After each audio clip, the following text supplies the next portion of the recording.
que lo que ocurre en un sitio está ocurriendo en otro sitio también.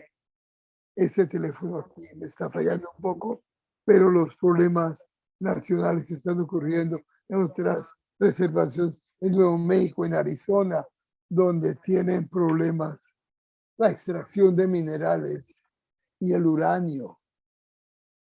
Voy a seguir, pero voy a tratar de apagar este teléfono un segundo. Me excusan un momento. Les pido disculpas, les doy disculpas por esto. Todas estas cosas están interconectadas. La soberanía alimentaria y la justicia alimentaria está conectada con la justicia climática. Cuando los incendios destruyen el hábitat, destruyen las comidas, las nueces, las bayas, las raíces, todas se ven infectadas y nos afectan nuestra vida. Hay personas que están trabajando en esto. Winona Leduc, hablando de esto, les sugiero que la busquen datos sobre ella. En nuestra comunidad estamos haciendo una iniciativa de autonomía alimentaria con el maíz narragansett, hacerlo a nivel de comunidad para que puedan ser cultivos sostenibles. En Mashpee están haciendo cultivos de almejas, pero también esta justicia ambiental y la reclamación para poder ir a buscar estos animales del mar, tener acceso a ellos. Creo que es muy importante que sigamos protegiendo nuestros derechos soberanos en estos sitios. Esta imagen es histórica de la caza de ballenas por el exceso de personas, los sistemas económicos y coloniales que destruyeron las ballenas del Atlántico. Y como eso, no solo nos quitaron una fuente de alimentos muy importante, sino todas las ceremonias previos a la cacería y posteriores a la cacería, que son parte de nuestra tradición como un pueblo, y la relación con la ballena ha sido destruida por eso. Todavía tenemos muchas relaciones que son parte del sistema, sea el azúcar de los árboles, el maíz y otras prácticas agrícolas, pero hay otras que nos han destruido y nos han quitado por la injusticia ambiental. Y creo que es importante que la próxima generación tenga la oportunidad de estar conectada a estas cosas, porque son parte de nuestra identidad cultural, son parte de lo que quienes somos como familia y como comunidad, y es muy importante que esto prosiga a la siguiente generación. Todo lo que somos está conectado con ceremonias, y cuando pensamos en la justicia climática y el acceso a ciertos recursos y sitios, es muy importante, sea para tener pastos normales que han sido desplazados por el cambio climático, y también los cambios ambientales, y también los derechos de hacer ceremonias que acompañan todo esto, sean los 13 días de agradecimiento, todas las ceremonias de matrimonios y nacimientos, toda la relación con la tierra. Es fundamental que podamos mantener esta relación. Todos los días pensamos en las próximas generaciones que vendrán, los ancianos que nos llevaron a donde estamos, nuestros antecesores que nos llevaron a donde estamos ahora, y nuestros futuros que son tan importantes para sostener todo esto. Cuando hablamos de la justicia climática, es asegurar los derechos de las próximas generaciones para que tengan acceso a esas aguas, a esas fuentes de alimento, a los obsequios y las relaciones con la tierra que son tan fundamentales: el agua, la tierra, los de 4 patas, los de 2 patas, los insectos. Es importante que nuestros hijos posean todo esto. En la justicia climática, los derechos indígenas, la justicia es sobre las próximas generaciones y los derechos que tienen al acceso y las relaciones con estas tierras. Catábanas, muchas gracias a todos. José.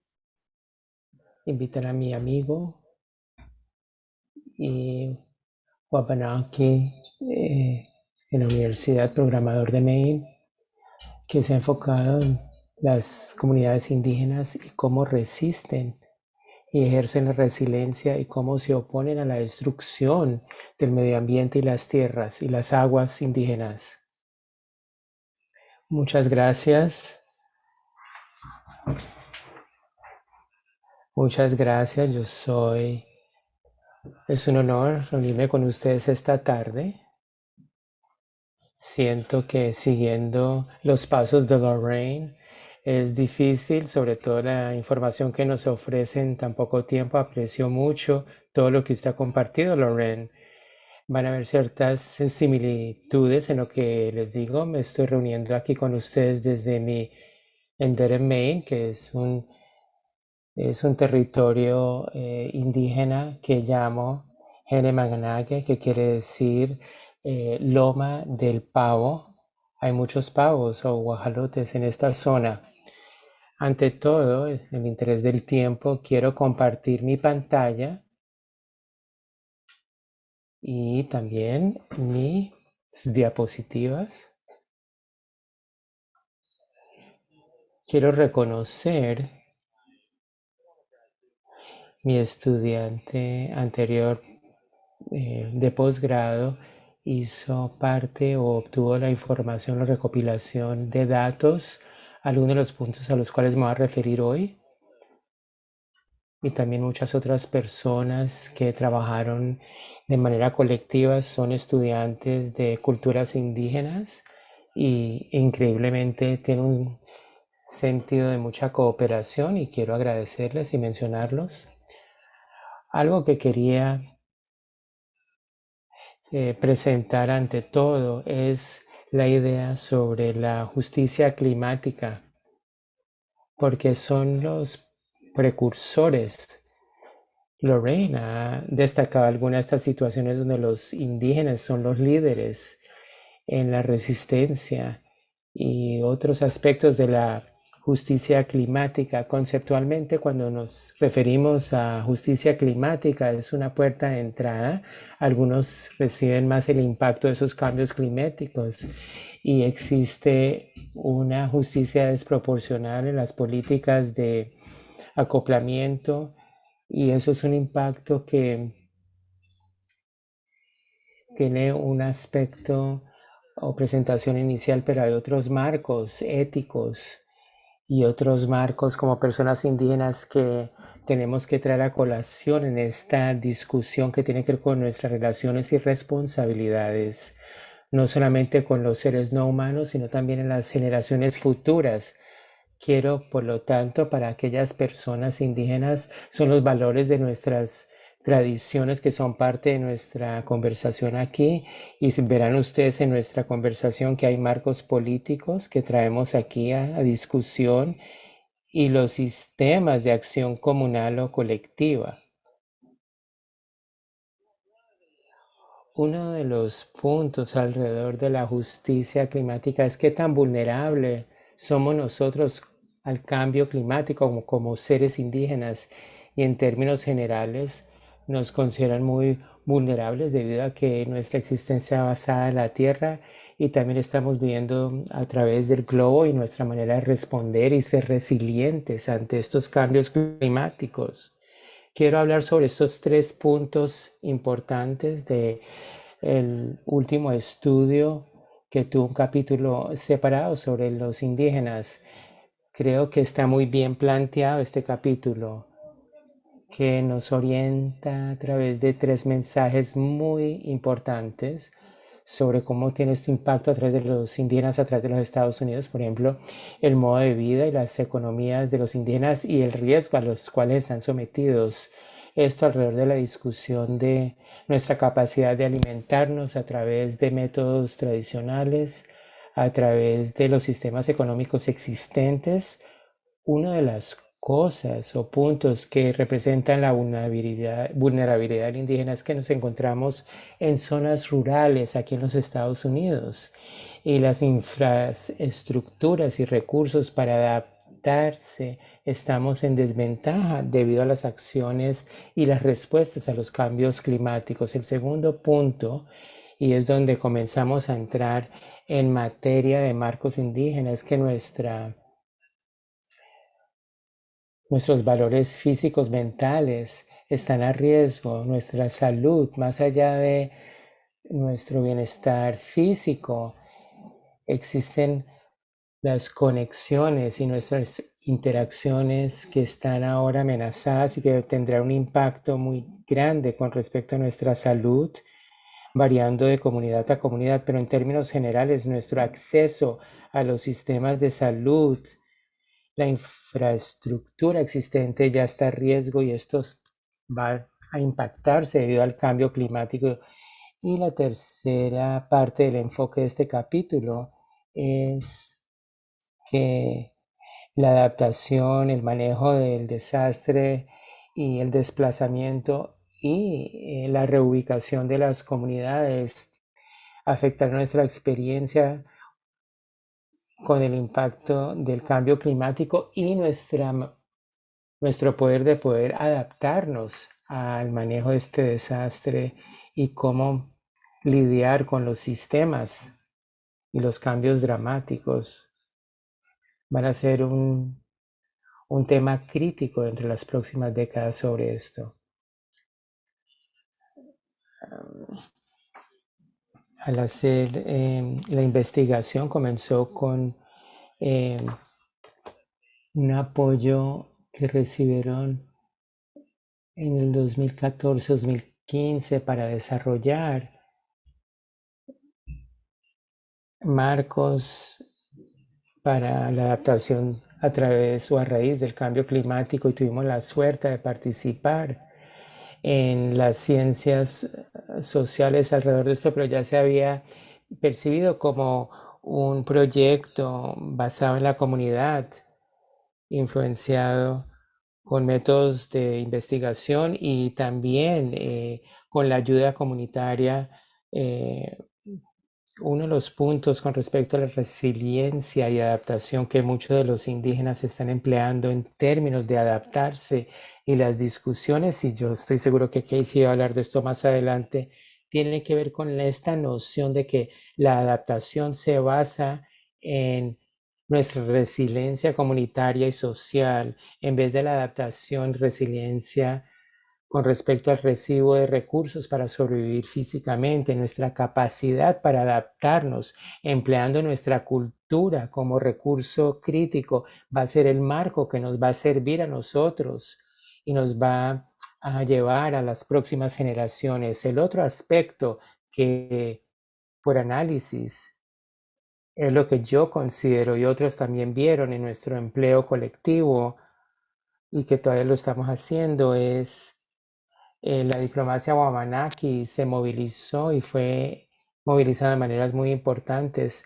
a medida que cómo se adaptaban estos cambios y cómo deben adaptarse en lugares como Maine, cuando nos estamos enfrentando a los problemas que nos afectan como nación tribal, nos movimos a través del territorio y creamos maneras de ser más resilientes. Claramente, la diplomacia Wabanaki existe no solamente como un proceso para reunirnos, para reunir fuerzas y que existe nuestra tradición Wabanaki, sino también como marcos que predatan la llegada de los europeos. La intención es que obtuvimos una ayuda y estamos aquí lidiando con otras tribus en Maine, movilizándonos de una manera en particular, pero no captó las actitudes y las nociones que las personas traen en la conversación a la mesa y no reconocen el lugar. Lo que quiero decir antes de entrar en detalle, culturalmente y políticamente desde el siglo XVII existe este marco y no voy a hablar sobre esto hoy, más allá de Nueva Inglaterra del Norte y Canadá, pero hay lugares donde los Wabanaki y los territorios Wabanaki, más que otro estado, Canadá o Estados Unidos, y existe desde Metacom lo que los colonizadores llamaron la Guerra del Rey Felipe y tiene que ver y está definido aquí por Loren y Casey. En términos de el aporte, tenemos las 4 naciones, las 5 reservaciones, los 5 gobiernos aquí en Maine, mi tribu, la Wabanaki, las reservas en el condado de Washington,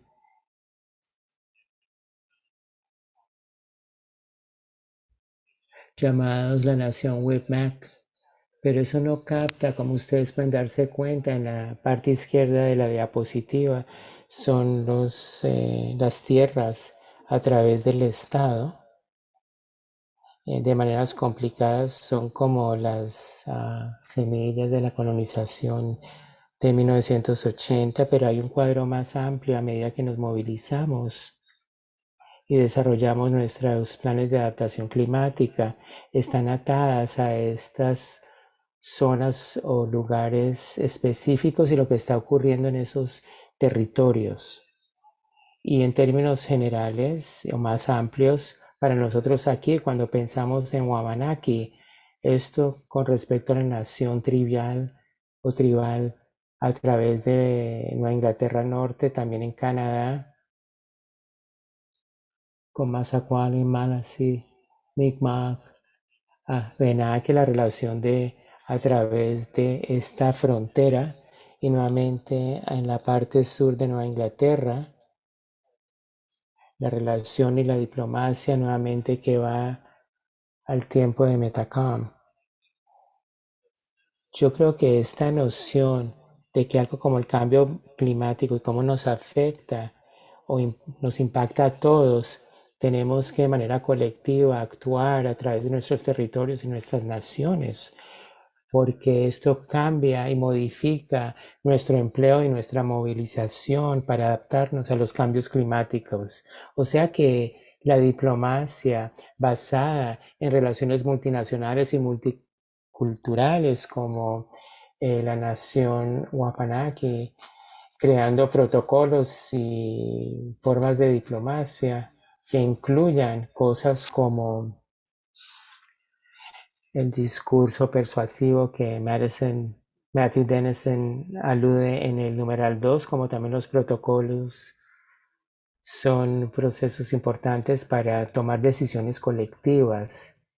No podemos entrar muy a fondo, pero los protocolos se basan en Passamaquoddy, lo que llamamos Sequanten Melidestu. Todos tienen la oportunidad de hablar, de compartir, y esto es parte de la decisión colectiva en la toma de decisiones que se establecen en nuestra diplomacia y que son parte crítica de nuestro trabajo. Y es lo que hemos encontrado y que ha aumentado a medida que seguimos adelante.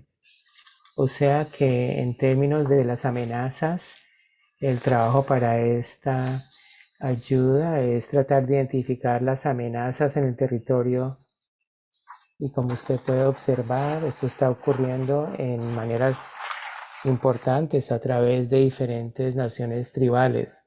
Pudimos movilizar aquí en la universidad diferentes elementos acerca de cómo crear modelos y asociarnos con las tribus y tratar de recopilar cuáles son las amenazas y, por ejemplo, hay un aumento en la garrapata de invierno, eso está constantemente en las noticias. El nuevo estudio vino hace poco diciendo que estas garrapatas de invierno son responsables por 90% de la pérdida de los alces.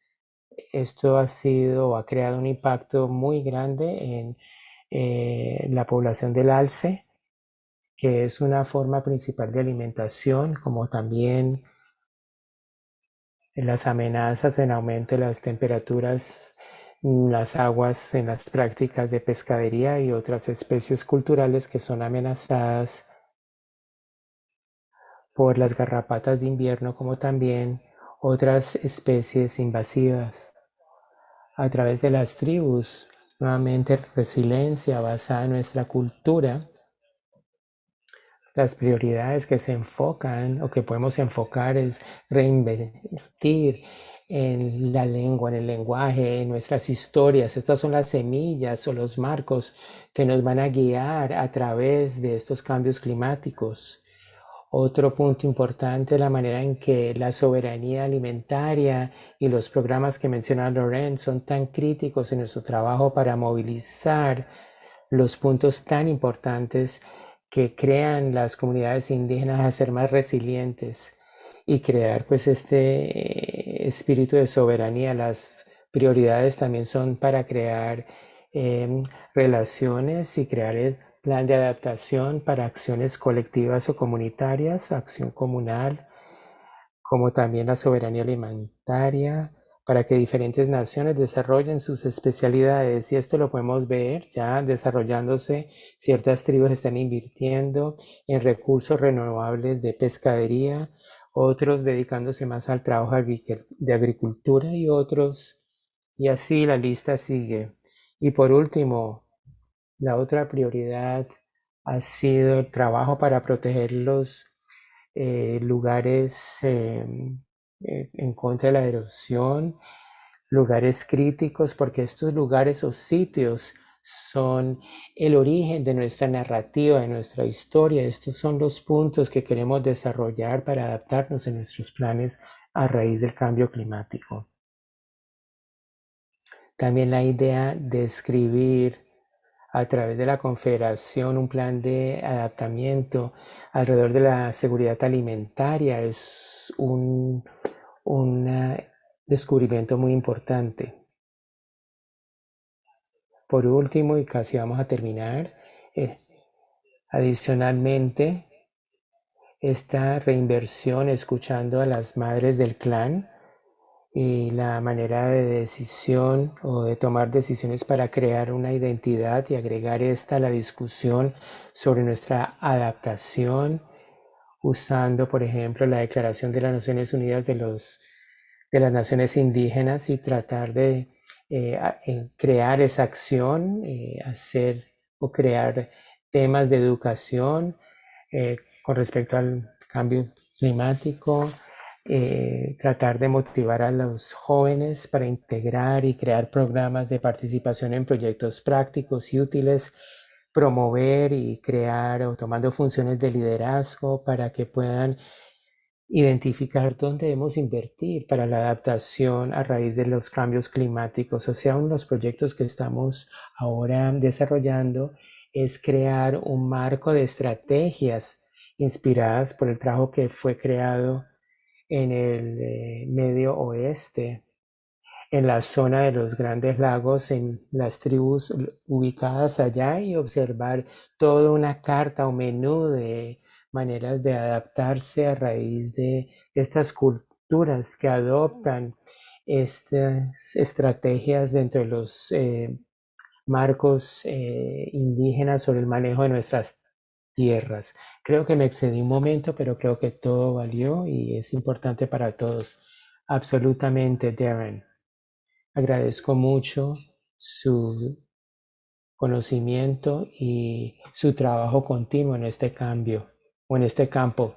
Siempre aprendo algo nuevo cuando escucho a Lorraine y ahora voy a escuchar a Casey, ciudadano Mashpawang, trabajando en la parte sur. Las tribus es el administrador eh, y otros títulos y otros. Casey, Rudy sigue. Muchas gracias por su presentación y su capacidad de conectar con los puntos claves. Winnie quizá dije buenos días o hola, me llamo Casey Gombrook de la nación de Wampanoag, soy ciudadano de la Mashpee Wampanoag, de la tribu Mashpanoag. Vivo en Mashpee. Actualmente estoy viajando, visitando la familia de mi esposa, estoy en la parte suroeste. Quiero presentar a mi familia. Voy a abrir mi presentación ahora y voy a compartir mi pantalla. Enlace con las tribus del sureste y trabajo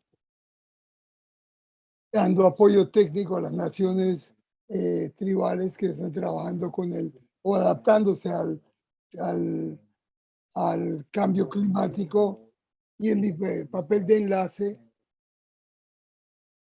conecto a a las tribus de las naciones con problemas de adaptación. Son centros regionales que manejados por una universidad o están alineados con una universidad tanto en el norte como en el sur del país. Quiero mencionar un poquito sobre la organización que me emplea.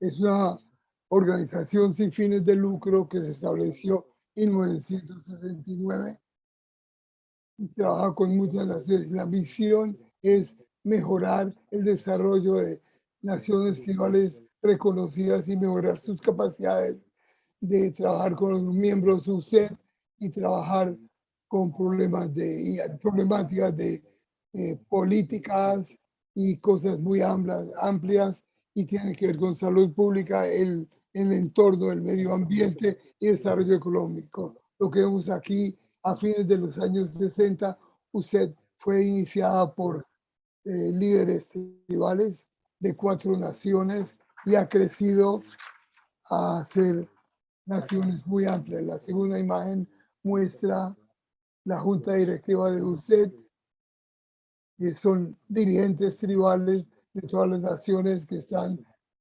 conforman este grupo. Y esta fue una reunión que tuvimos en esta reunión. Y la tercera imagen, la de abajo, yo soy parte de uno de esos que está ahí. Hemos crecido muchísimo, sobre todo durante la pandemia, aunque no hubo muchas reuniones presenciales. Durante año y medio, el número de personas creció muchísimo. Nuevamente, quiero aprovechar para agradecer que trabajo con una organización que da apoyo técnico a naciones tribales. Al final del día, todos los que somos empleados de la organización respondemos a los dirigentes. Esa es la naturaleza de nuestro trabajo. En cuanto al cambio climático, es muy importante que cuando hablamos de esto, yo tengo mis estudios son científicos, estuve en el oeste para educarme y concentrarme en la geografía de la ciencia climática y regresé a casa a vivir con mi gente. Al regresar, eh, hablamos de relatos tradicionales y es muy interesante que cuando uno toma, uno dice, habla de la ciencia occidental o la ciencia que se enseña en las universidades, incluso en la escuela, y hablan de cómo los glaciales se extendían hasta bien arriba hacia al noreste y cómo eso han venido disminuyendo, las tiendas están volviendo, pero el agua regresó y comenzó a inundar estos sitios que antes eran tierras agrícolas. Y esto se oye en muchos de nuestros relatos de la gente de Wampanoag en Cape Cod.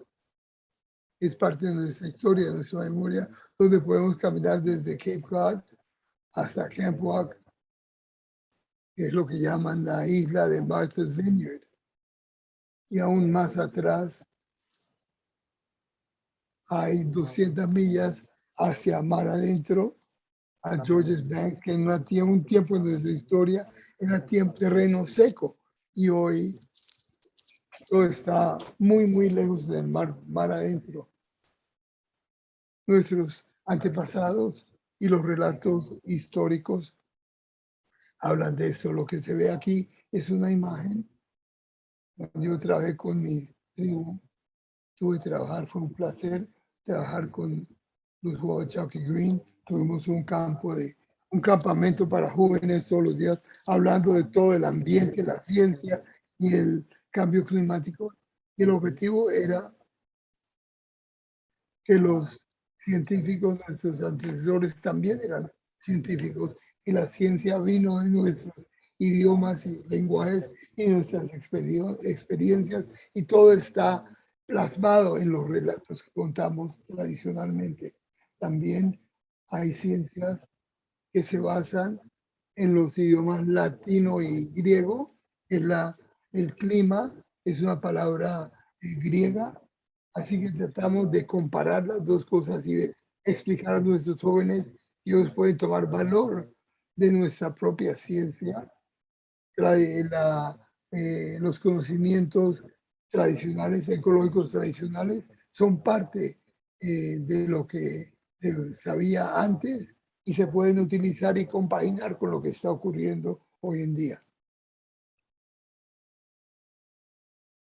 Cuando yo digo que hemos sentido y vivido el cambio climático, tengo que tener mucho cuidado. No quiero que la gente entienda mal el mensaje. Siempre ha habido cambio climático y no es así. En los siglos XX y XXI, los cambios que hemos visto son cambios que están ocurriendo en generaciones. En la comparación, hay el cambio que estamos viendo hace históricamente tomó miles de años para que ocurriera. Así que nuestra gente, nuestro pueblo, tiene el tiempo de planear y adaptarse y movilizarse con los impactos de la colonización. Nuestras naciones tribales y nuestras patrias tribales están fijadas a ubicaciones muy definidas, parcelas muy pequeñas, y tenemos que aferrarnos de estas tierras para no perderlas y que otras entidades sigan tratando de apoderarse de ellas.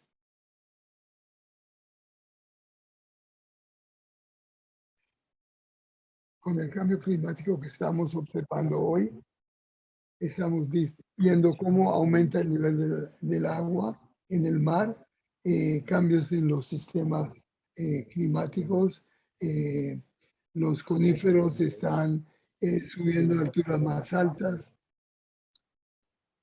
En las noticias a menudo se oye de incendios en el oeste de Estados Unidos, pero los incendios ocurren por acá también, en el oriente. Este es el incendio de Gatlinburg que ocurrió dentro de la tierra de los indios Cherokee en Carolina del Norte. Lo interesante de los incendios, mi tribu y muchas naciones tribales en el oriente normalmente quemábamos, hacíamos quemas prescritas y planificadas, no las llamábamos así, pero era el concepto que estábamos haciendo. Tiene muchos beneficios, restaurar el hábitat, reducía la carga de combustible y impedía que ocurrieran incendios mucho más grandes, y con la colonización esto todo se prohibió y no se nos permitía hacer estos incendios prescritos. Y si avanzamos hacia hoy, muchas naciones tribales están tratando de restaurar esa práctica. Los cherokees de aquí están trabajando muy cercanamente con asociados regionales, asegurando para que se puedan regresar a estos incendios prescritos para no ver los incendios devastadores salvajes que están destruyéndolo todo. Este es un ejemplo ahí. En el noreste están viendo inviernos más cortos y veranos más largos. Las nieves se derriten más pronto y también unos veranos mucho más largos. Estamos viendo en tierra adentro en Massachusetts. Normalmente veíamos 20 días o 12 días de 90 grados Fahrenheit o más, o 32 Celsius, temperaturas esas máximas en un verano.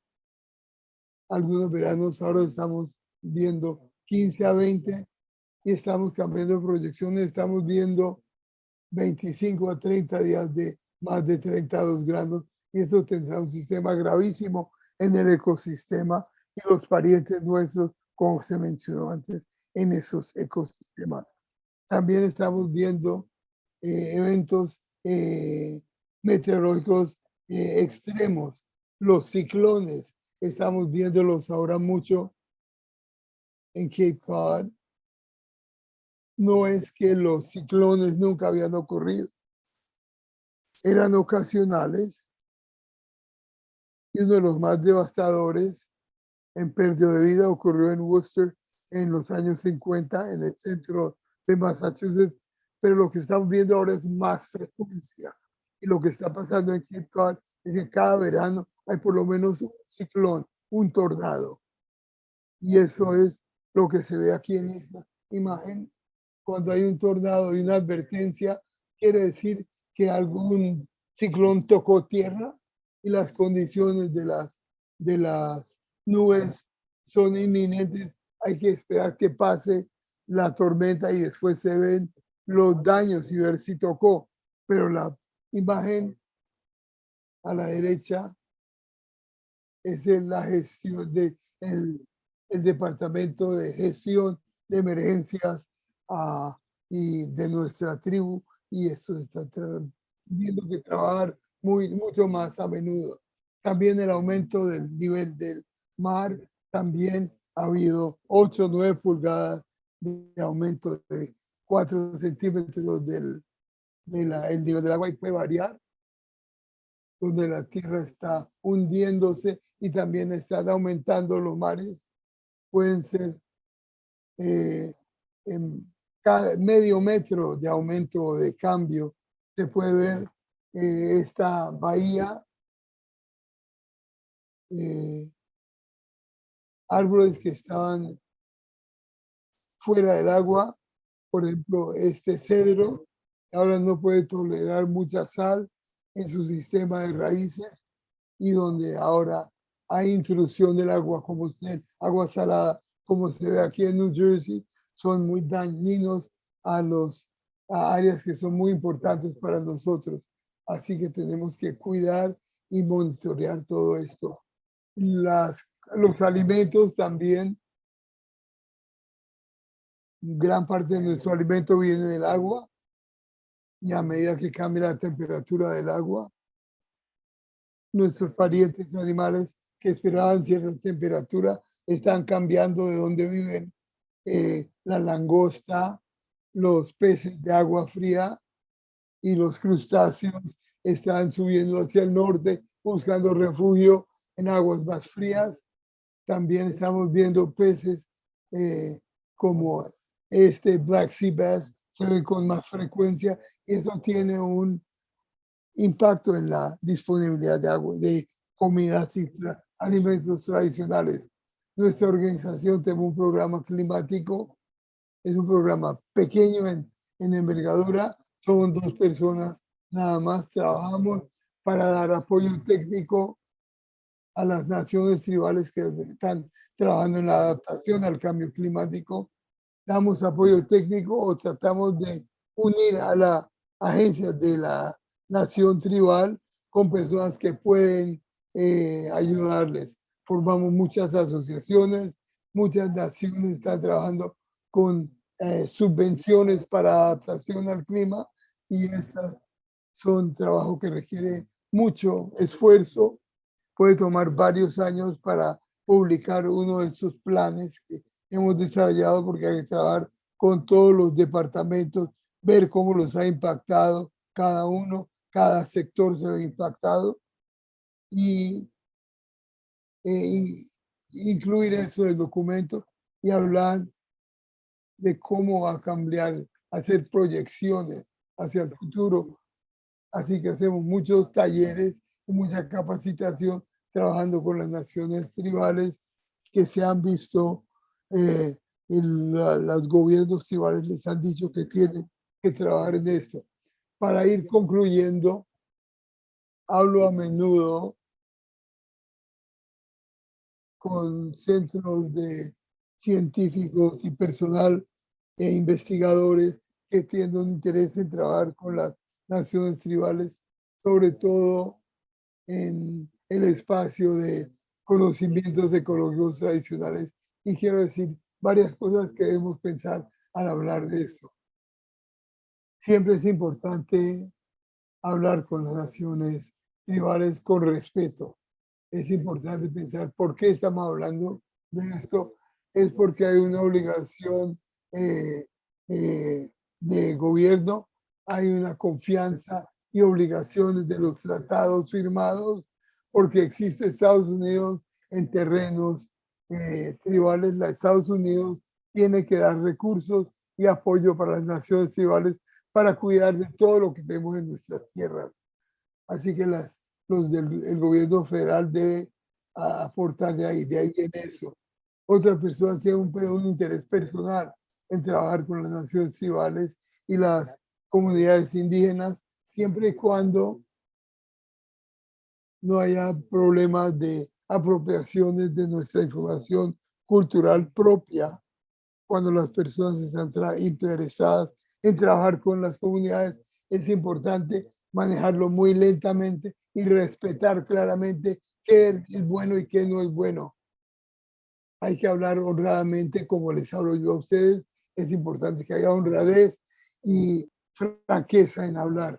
Un colega mío, Judy Maldonado, mencionó, dice que hacer a los demás como harían ellos por ellos mismos. Es una ampliación de la regla dorada de no hagas a otros lo que no quieres que hagas con todos.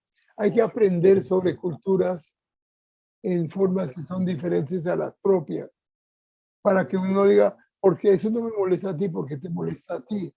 Lo abre para saber qué funciona y qué no funciona, qué está bien hecho y qué no está bien hecho al trabajar con comunidades tribales.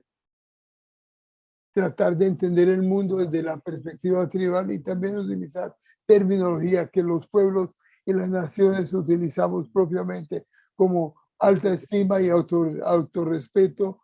Veo que a propósito marqué esa palabra desventaja, sin desventaja, cuando se ofrecen subvenciones, hablan de las naciones, dicen, piden subvenciones que son una nación sin ventajas, marginada, y eso es un poco insultante. Y lo que tenemos que hacer es reconocer que sí hay desafíos, que sí tenemos que enfrentarlos, pero en términos de utilizar nuestros términos, somos resilientes, somos honorables, somos dignos y así lo enfocaremos. Es muy importante aprender y aprender la pronunciación. Y como última pantalla aquí, hablar, ser transparente y honrado. La mejor forma de tratar tu propia familia es estar abierto a nuevos a pensamientos, tener amor el uno por el otro, llegar a ese punto en la relación. Hay que llegar a ese punto en el manejo entre los dos. Y eso es lo que crea relaciones a largo plazo, el respeto del tiempo, las prioridades y las situaciones de otros. A veces nos inundan con solicitudes, queremos aprovechar los conocimientos. Lo que hay que entender es que una nación tribal, el personal, la primera prioridad es el bienestar y la salud de nuestra gente. Y con el tiempo limitado tenemos que saber que de lo que estemos hablando, dice esta persona no me está llamando, no me está respondiendo. Quizás sea porque tiene muchas cosas para hacer, así que hay que tener en cuenta esto.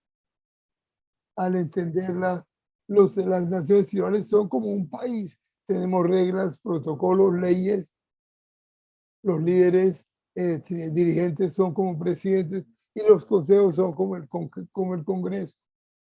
Hay que respetar a todo y esto es muy importante. Pensar más en las líneas de consentimiento más que simple consultar. La consulta, yo te he dicho que debemos hacer. El consentimiento exige que las dos comunidades digan, eso está bien con nosotros, aceptamos esto. Esta es una pantalla que hicimos aquí, que se debe considerar con trabajar con naciones tribales. El personal y científicos respondieron a esto y estas son las palabras que se recalcaron. Muchas gracias. Pido, les doy disculpas por haberme demorado. Gracias, Casey. Una conversación tan llena, yo podría hablar una hora, pero no disponemos de tanto tiempo. Haré lo posible para avanzar. Vamos a darle prioridad a las preguntas. José, ¿te encargas, por favor?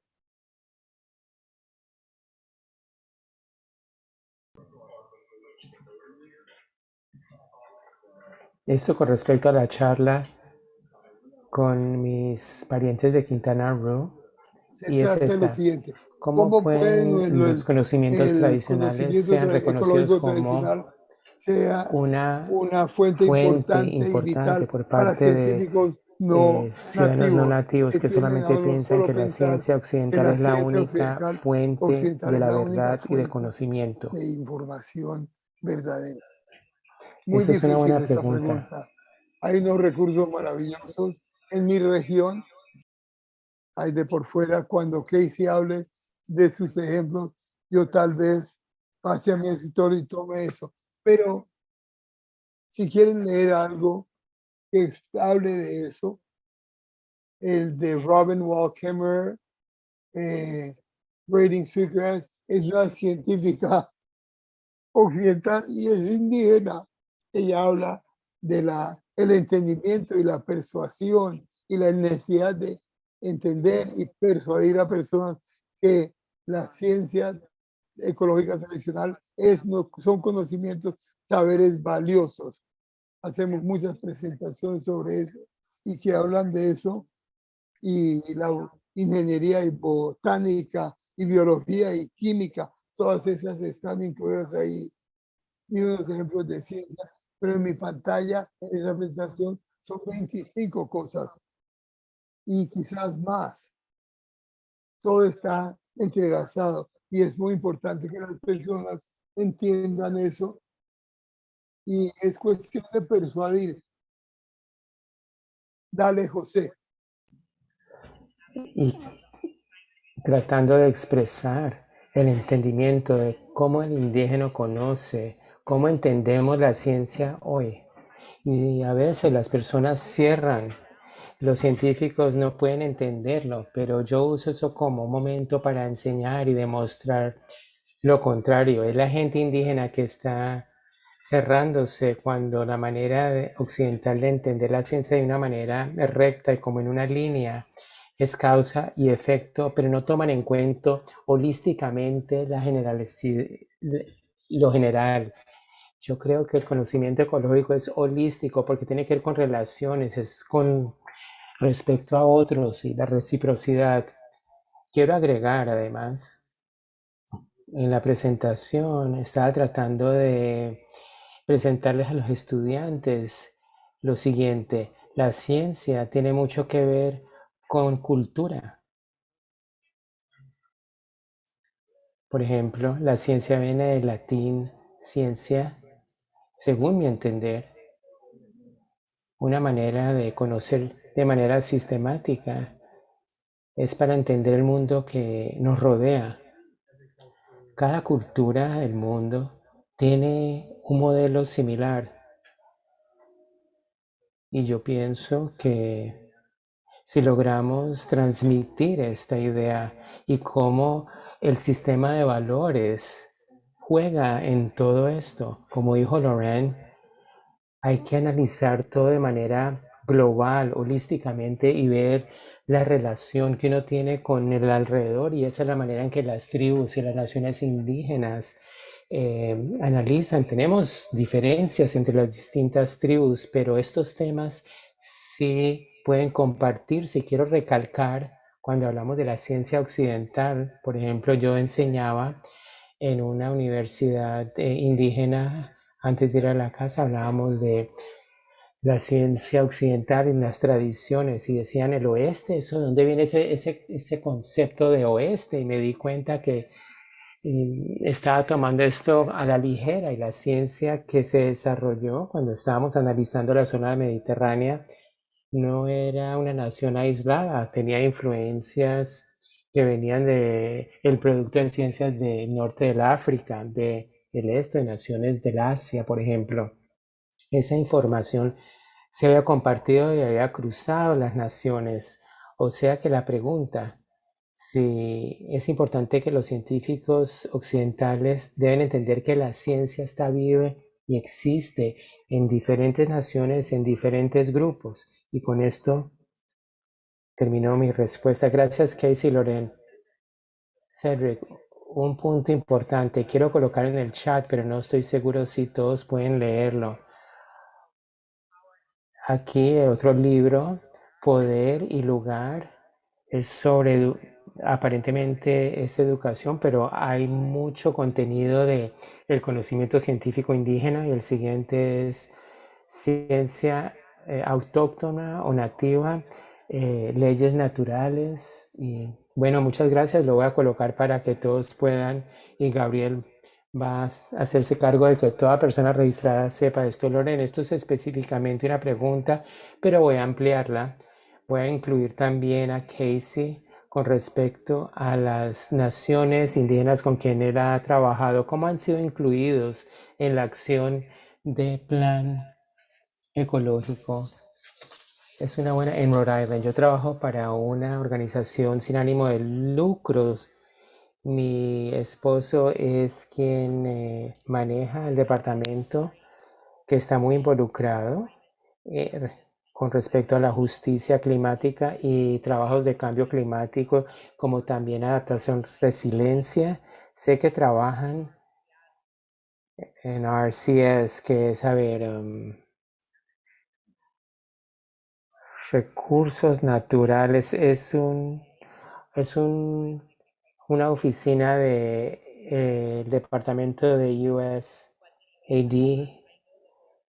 Sé que están participando de distintas formas y también sé que como una organización sin ánimo de lucro hemos trabajado con muchas organizaciones de medio ambiente a través del Estado relacionados con la justicia medioambiental, educación, porque para poder llegar a la justicia tenemos que educar a las personas para que puedan entender qué quiere decir y en qué consiste volverse resiliente a estos cambios climáticos, cómo adaptarnos, cómo cambiamos para poder menguar el impacto, y eso es muy difícil. Hay muchos problemas que tenemos que abarcar.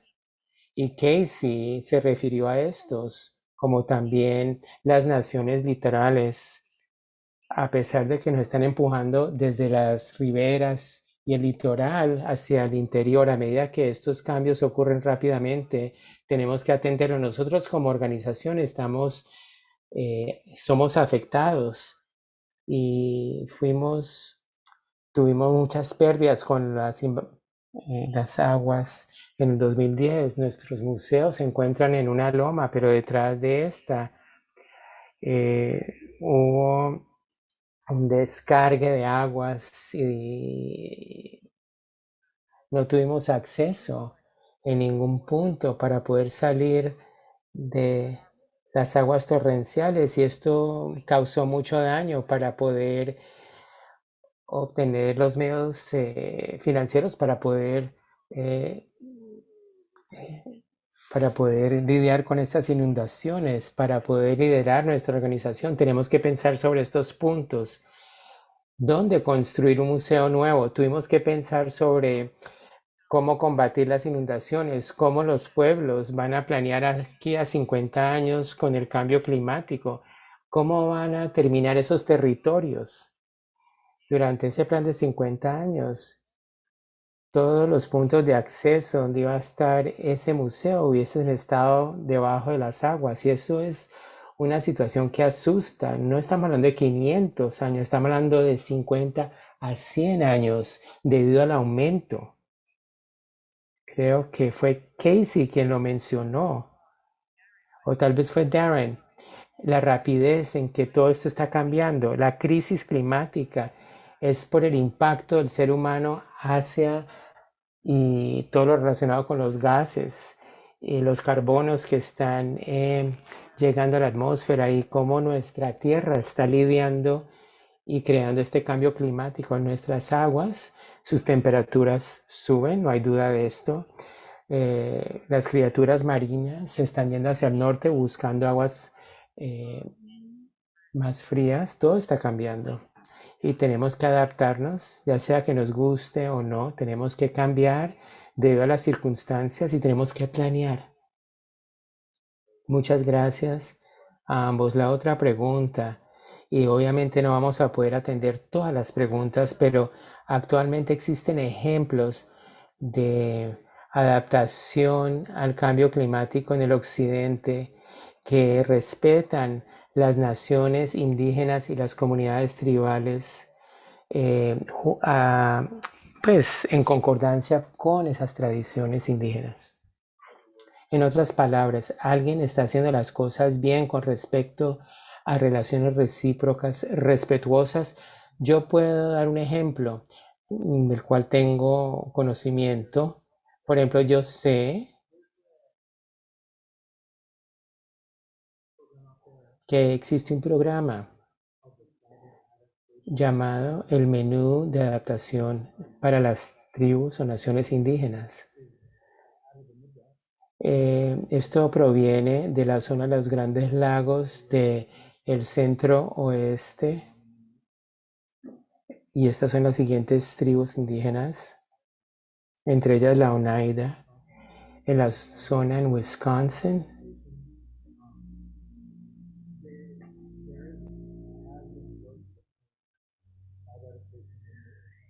con respecto a este menú y la adaptación, las propuestas de adaptación. El Instituto Norte de Ciencias Climáticas, y hay una historia alrededor de esto. Los Nyack hicieron una adaptación basada en tradiciones occidentales, tomando en cuenta y tomando todas las piezas relacionadas con el cambio climático, los sectores, zonas de ecosistemas que podrían estar impactados, y tratar de predecir cuál iba a ser o sufrir más con el cambio. Y según entiendo, lograron llevar estos conocimientos a las comunidades indígenas y tribales. Hubo una conversación, hubo una discusión. Bueno, eso está bien, pero vamos a variarlo, adaptarlo, tal vez de manera más grande, pero el éxito consistió en que personas de las tribus Nyack hacían parte y participaron en el desarrollo de ese menú de recomendaciones de adaptación para informar a algunas de las personas líderes de las naciones Nyack. Si somos parte de esta comunidad de otras naciones, tal vez podemos llamar una planta o un animal que es invasora. Vamos a erradicarla, por ejemplo. Vamos a tratar de administrar el manejo. Tal vez una comunidad específica en el menú diría que es un ser o una especie que no es de la zona.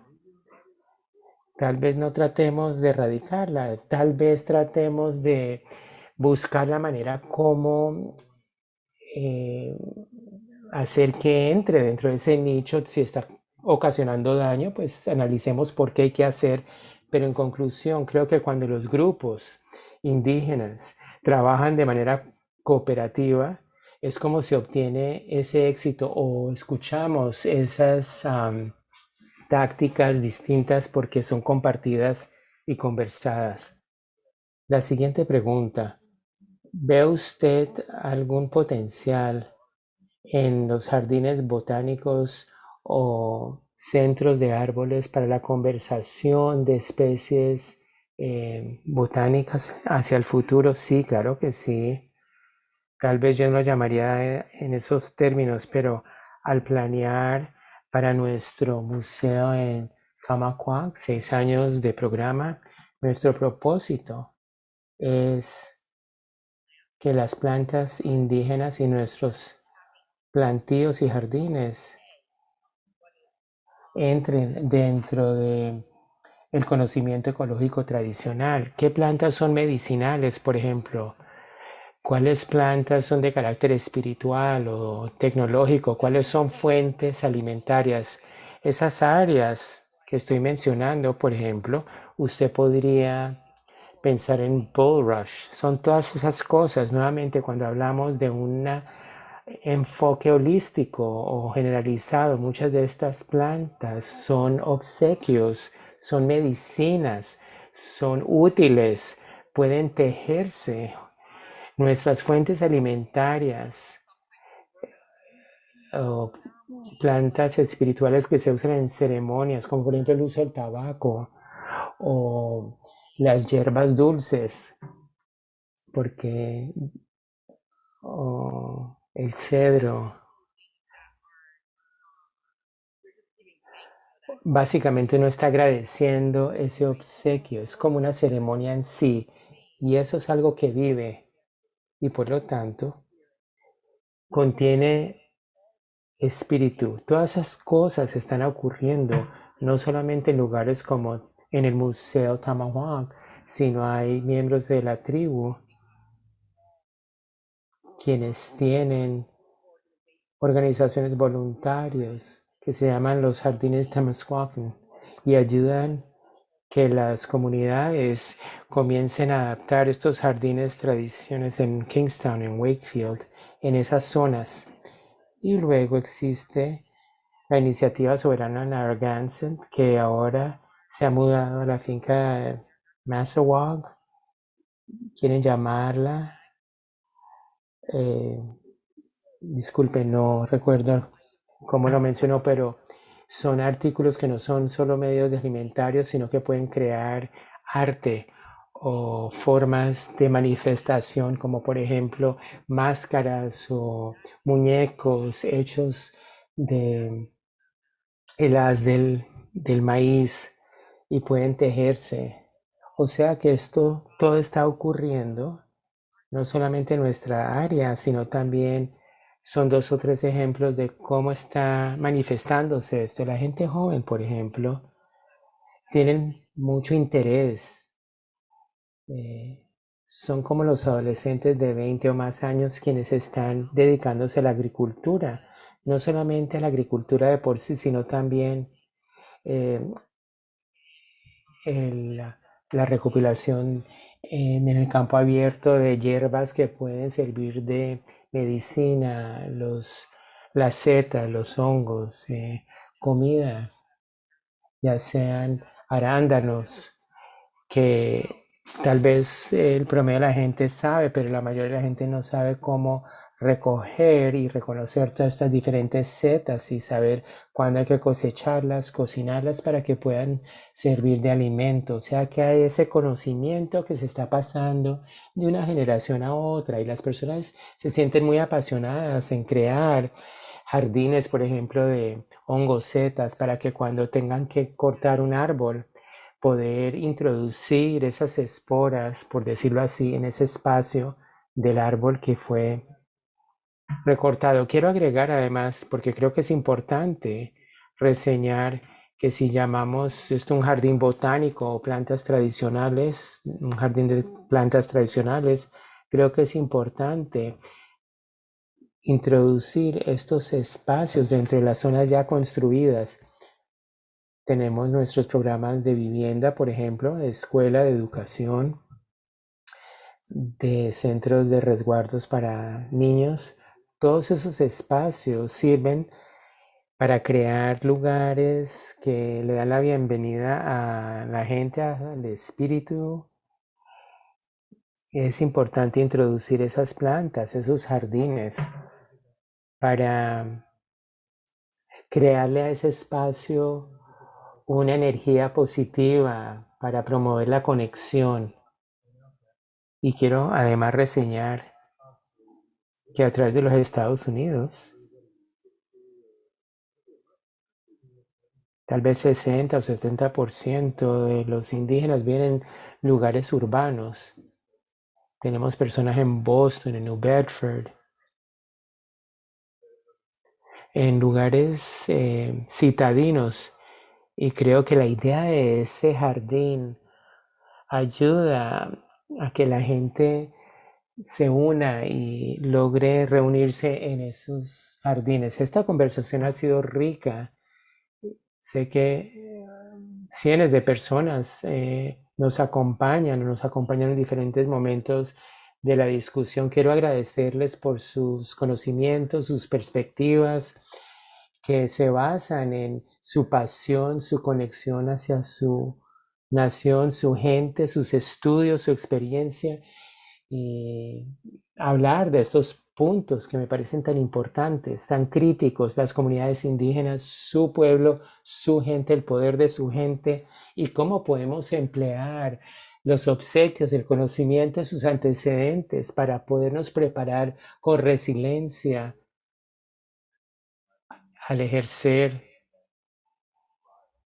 para sobrevivir, nuestra capacidad de seguir adelante en relación apropiada con nuestras tierras, con nuestras aguas. Nuevamente, muchas gracias a todos. Esto está grabado, estará disponible para aquellas personas que se registraron. Muchas preguntas se me presentaron, no pude atenderlas, pero lo haremos si los panelistas están dispuestos a hacerlos, pero aquellos que no pudimos contestar, lo haremos en el futuro, y si ustedes están dispuestos a responder por correo electrónico, lo haremos también. Muchas gracias nuevamente por Soluciones, por el Laboratorio de Soluciones, y espero conocerlos en persona en el futuro.